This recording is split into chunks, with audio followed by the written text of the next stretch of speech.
those two. It's going to have to be a team effort. You're going to have to come together collectively and just grind. And, we're all talented players. And this is an opportunity to show the world that, what you can do. This man sitting to my left was amazing tonight. And, he just now got back in the lineup. 2 games ago, he was getting DMPs. And tonight, he was one of the best players on the floor. So before the game, we come together and was like, look, the least we can do, we can go out there and, play as hard as we can and live with the results. And Jaxson, Darvin was talking about how, with all those minutes played, you didn't commit a single foul. And, committing fouls had been an issue at times in limited minutes when you go out there. Where did you mentally just sort of stay in touch like that against a tough opponent like Boston? For me, it was really just keeping my hands back, showing my hands. And, we've been working on that. Me and coaches have, as funny as that sounds, in my individual workouts, we'll sit there with 3 coaches driving and just me standing down there and going vertical and showing my hands and doing a bunch of pump fakes and just making sure I stay down and show my hands. So, it was really just practicing that with the coaches the past month or so. So, just that was like a big talking point for coach on why I was taking out of the rotation earlier in the year. So I just wanted to make sure I did a good job on it today. Also, 2 for you, 1 on Jaxson. How was his energy infectious to the group? I think if you know basketball and you watch basketball, you can tell. Just like he was talking about the way he was guarding the ball and not fouling, that's a tough task against a team like this, especially Tatum. He gets to the line very well. And, there was a couple times he had him in ISO situations and, Jax was able to, stay in front and show his hands and, get deflections and let us get out in transition. So, and it's not just that, it's the rebounds, it's all the hustle plays that he makes that doesn't show up on the stat sheet. And my second question, as a group, how do you bring whatever you guys did tonight, the camaraderie, the energy, the execution, and infuse it with LeBron and AD?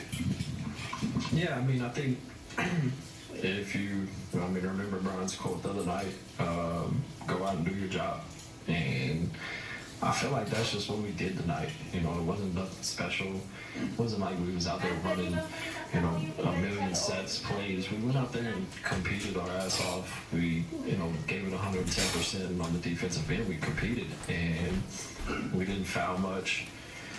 And, just bringing them 2 back, you just continue to do the same thing. You don't have to do anything different. Just compete at a super high level. Jaxson, for you guys aren't a team that practices a lot. Game minutes have been, sparse. How have you tried to stay ready?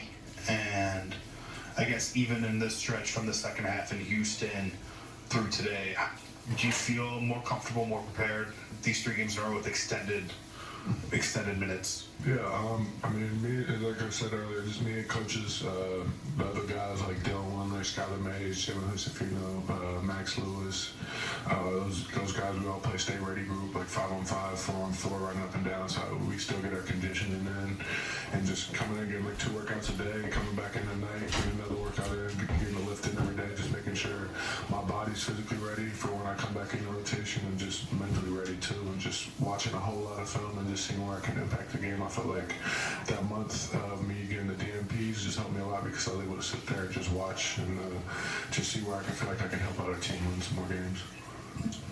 Jaxson, there was one time out where AD brought out the iPad and you guys were going over something, and then there was another timeout later where I think LeBron and AD were talking to a few guys about something looked like defensively.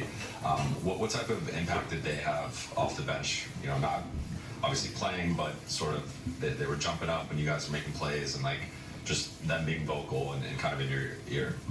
Those are 2 team captains, so, they were just doing what they always do. You guys might not always see, even when they're playing, they'll still do that. They'll call us over, and if someone messes up a play, they'll show us what we did and what we could do better, just so it doesn't happen again.